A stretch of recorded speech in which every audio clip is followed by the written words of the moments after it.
Welcome back. Telugu రాష్ట్రాలతో పాటు దేశవ్యాప్తంగా ఎండలు మండిపోతున్నాయి. గరిష్ట ఉష్ణోగ్రతల్లో రోజుకో రికార్డు నమోదవుతుంది. వడగాలులతో ప్రజలు అల్లాడిపోతున్నారు. ఈ క్రమంలో గుండెలు గుబేలుమనేలా మరో షాకింగ్ న్యూస్ చెప్పింది వాతావరణ శాఖ. వచ్చే 5 రోజుల్లో దేశంలోని పలు ప్రాంతాల్లో అధిక ఉష్ణోగ్రతలు నమోదవుతాయని హెచ్చరించింది. తూర్పు దక్షిణ భారతదేశంలో అధిక తీవ్రతతో వడగాలులు వీస్తాయని హెచ్చరించింది. మే నెలలోనూ బాణుడి ప్రతాపం కొనసాగుతుందని తెలిపింది.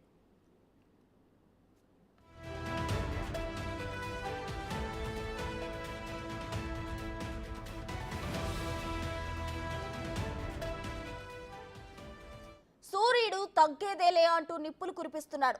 రోజు రోజుకు రికార్డులు తిరగరాస్తున్నాడు.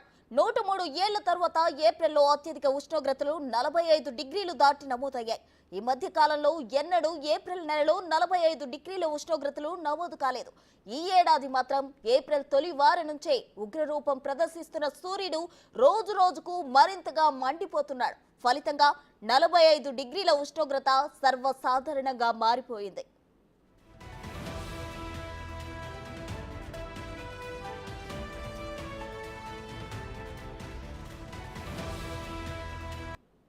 ఇక తెలుగు రాష్ట్రాల విషయానికి వస్తే బాణుడు బగ్గుమంటున్నాడు.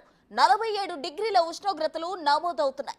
ఎండ తీవ్రతతో తెలంగాణలోని పలు ప్రాంతాలు నిప్పులు కుంపటికి తలపిస్తున్నాయి. అటు ఏపీలోనూ వేడి తీవ్రత అధికంగా ఉంది. 58 మండలాల్లో తీవ్ర వడగాలులు వీడే అవకాశం ఉన్నట్లు అధికారులు చెబుతున్నారు. ఎండబారి నుంచి ప్రజలు అప్రమత్తంగా ఉండాలని సూచిస్తున్నారు. మే నెలలోనూ బాణుడి ప్రతాపం కొనసాగుతుందని వాతావరణ శాఖ హెచ్చరిస్తోంది.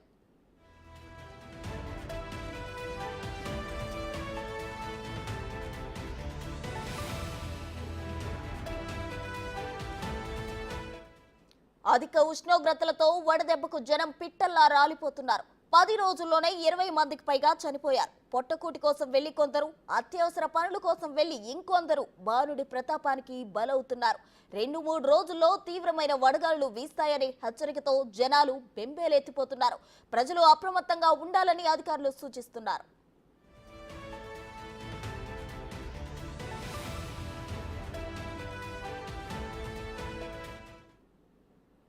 ఉమ్మడి కర్నూలు జిల్లా వ్యాప్తంగా బాణుడు ఉగ్ర రూపాన్ని చూపిస్తున్నాడు. గతేడాదితో పోలిస్తే రోజు రోజుకి ఉష్ణోగ్రతలు ఎక్కువగా పెరుగుతున్నాయి.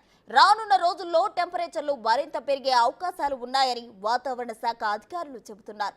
కర్నూలు జిల్లాలోని ఎండల తీవ్రతపై మరిన్ని అప్డేట్స్ మా ప్రతినిధి శ్రీరామ్ అందిస్తారు. రోజు రోజుకి ఎండల ప్రభావం పెరుగుతూ ఉన్నాయి. అయితే సామాన్య సంబంధించినటువంటి ప్రజలు తీవ్ర ఇబ్బందులకు గురవుతున్నారు. రోజు రోజుకి దాదాపుగా నిన్న చూసుకున్నట్లయితే 4 మండలాల్లో 47 డిగ్రీల ఉష్ణోగ్రత నమోదు కావడం జరిగింది. అయితే ఈరోజు మనం పరిశీలించినట్లయితే మనం ఈరోజు ఒక నూతన ఎక్స్పెరిమెంట్ ద్వారా ప్రయత్నం అయితే చూద్దాం. మనతో ఒక ఎక్స్పెరిమెంట్ చేయడానికి ఒక పెన్నాన్ని మనం దాదాపుగా ఒక 15 మినిట్స్ వెండలో పెట్టడం జరిగింది. ఈ పెన్నం మీద ఒక ఆమ్లెట్ వేస్తూ ఉన్నాడు. ఆమ్లెట్ ఎలా అవుతుంది ఏంటి అనే అంశాలు కూడా చూద్దాం. అంటే ఎండ సంబంధించినటువంటి హీట్ ఏ విధంగా ఉంది, అసలు కర్నూలు జిల్లాలో దేశంలో ఎక్కడా లేని విధంగా ఇక్కడే ఎందుకు ఈ విధంగా ఉన్నాయనే అంశాలు కూడా మనం క్లియర్గా చూస్తూ ఉన్నాం.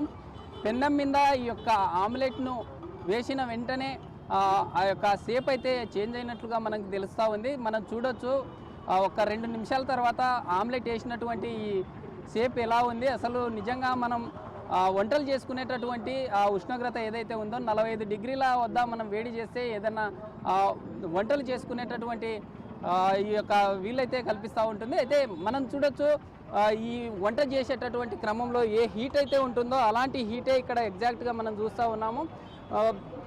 ఉమ్మడి జిల్లా వ్యాప్తంగా చూసుకున్నట్లయితే నిన్న పాణ్యం కావచ్చు, ఇటు మిడుతూరు, నంద్యాల సంబంధించినటువంటి జిల్లా మండలాల్లో ఈ యొక్క 47 డిగ్రీల ఉష్ణోగ్రతలు నమోదవుతున్నట్లుగా మనకు తెలుస్తూ ఉన్నాయి. మనం విజువల్లో కూడా చూడొచ్చు. మనం ప్రజెంట్ ఉన్నటువంటి కర్నూలు జిల్లా కలెక్టరేట్ సమీపంలో ఉన్నాం. అయితే కలెక్టరేట్ సమీపంలో ఉన్నటువంటి ప్రదేశం ఎప్పుడూ రద్దీగా ఉంటుంది. ఈ ఎండలు వేడిని తట్టుకోలేక ప్రజలు కూడా పూర్తి స్థాయిలో బయటికి రానటువంటి పరిస్థితులను మనం చూస్తూ ఉన్నాం. అయితే ఇప్పటికే దాదాపుగా ఈ వేడిని తప్పించుకోవడం కోసం వివిధ రకాలైనటువంటి ఈ చలివేంద్రాలు కావచ్చు, లేదా వివిధ రకాలైనటువంటి ఆహారపు అలవాట్లు కూడా చేంజ్ చేసుకోవాలంటూ కూడా ఇటు ఆరోగ్య సంబంధించినటువంటి అధికారులు కావచ్చు, వాతావరణ శాఖ కూడా పూర్తి స్థాయిలో ఈ 3 రోజుల పాటు దాదాపుగా ఆల్రెడీ గతంలో చూసాం 2 రోజుల క్రితం ఆరెంజ్ అలర్ట్ ఉండింది. అయితే ఈరోజు ఉన్నటువంటి ఈ రెడ్ అలర్టుగా ప్రకటించినట్లుగా తెలుస్తూ ఉంది. అయితే కర్నూలు జిల్లా వ్యాప్తంగా ఈ యొక్క ఎండలు వేడైతే రోజు రోజుకి ఎక్కువగా ఉన్నాయంటూ తెలుస్తూ ఉంది. అయితే మనతో మాట్లాడడానికి మన రిపోర్టర్ మధు కూడా ఉన్నారు. ఇందాక వేసినటువంటి ఈ ఆమ్లెట్ ఏదైతే ఉందో మనం చూడొచ్చు. ఈ ఆమ్లెట్ వేసినటువంటి ఆమ్లెట్ పూర్తిగా కంప్లీట్గా మనం ఇంట్లో చేసుకునే విధంగానే తయారైంది. బట్ కంప్లీట్గా ఆ హీట్ వేవ్ ఏదైతే ఉందో కంప్లీట్గా అలానే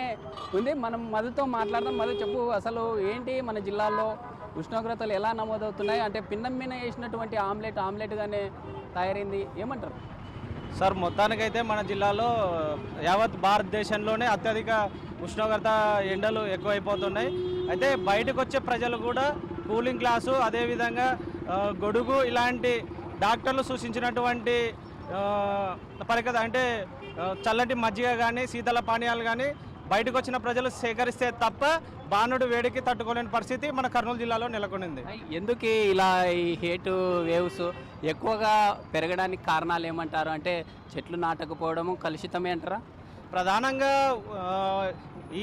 ఈ మధ్య కాలంలో అంటే వాహనాల రద్దీ కావచ్చు, ఓజోన్ పొర ఇప్పటికే రోజు రోజుకి ఈ వాహనాల రద్దీతో ఫ్యాక్టరీల పొగతో ఓజోన్ పొర దెబ్బతింటుందని మనకందరికీ తెలుసు. అదే ప్రధానంగా నగరాల్లో కానీ గ్రామాల్లో కానీ రోజు రోజుకు చెట్ల నరగడం అనేది రోజు తగ్గిపోతుంది. ప్రధానంగా ఎప్పుడైతే రోజు ప్రతి మనిషి ఒక మొక్క ఎప్పుడైతే నాటుతారో ఈ ఉష్ణోగ్రత అదుపులోకి వస్తుందని మనకు తెలుస్తుంది. అంటే ఇప్పటికే ప్రభుత్వాలు గతంలో ఉండేటటువంటి ప్రభుత్వాలు చెట్లు నాటాలి అనేటటువంటి నినాదంతో ముందుకొచ్చాయి. ఈ 5 ఇయర్స్లో చెట్లు నాటకపోవడంతోనే గత సంవత్సరంతో పోల్చుకున్నట్లయితే దాదాపుగా 8 నుంచి 10 డిగ్రీల ఉష్ణోగ్రతలు ఎక్కువ అయ్యాయి. ప్రభుత్వము ఇప్పటికీ ఎలాంటి చర్యలు తీసుకోవడం లేదు.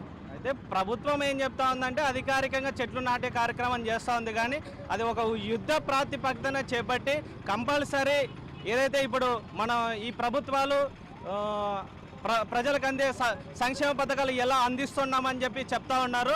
మొక్కల నాటే కార్యక్రమం కూడా సంక్షేమ పథకంగా చేపడితే తప్ప ఈ రాష్ట్రంలో ఎండ తగ్గే పరిస్థితులు నెలకొన్నాయి.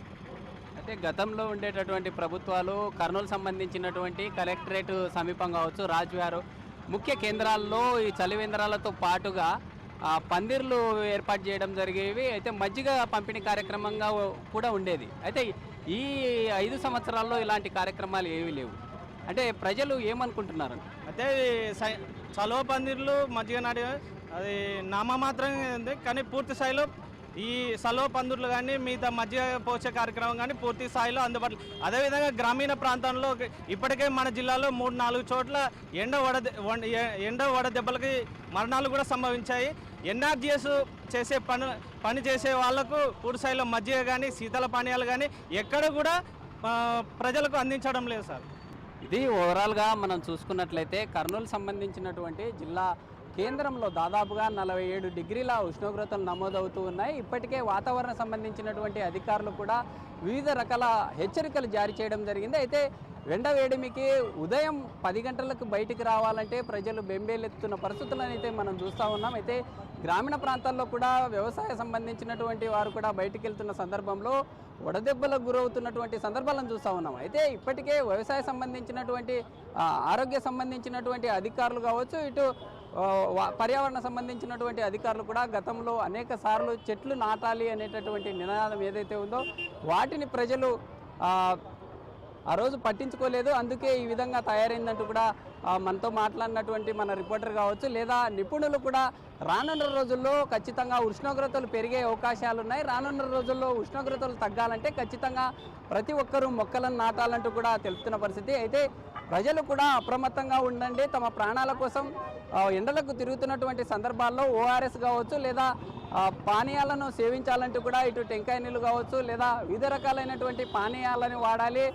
ఎక్కడ పడితే అక్కడ కూల్ డ్రింక్స్ను తాగడం వల్ల విరేచనాలు అయ్యేటటువంటి అవకాశాలు కూడా ఉంటాయి. రానున్న రోజుల్లో కూడా ఎండ ప్రభావం పెరిగే అవకాశాలు ఉన్నాయి. ఖచ్చితంగా అధికారులు కూడా వాతావరణ కావచ్చు, ఆరోగ్య సంబంధించినటువంటి అధికారులు కూడా ఖచ్చితంగా చర్యలు చేపట్టాలంటూ కూడా తెలుపుతున్న పరిస్థితి. వీడియో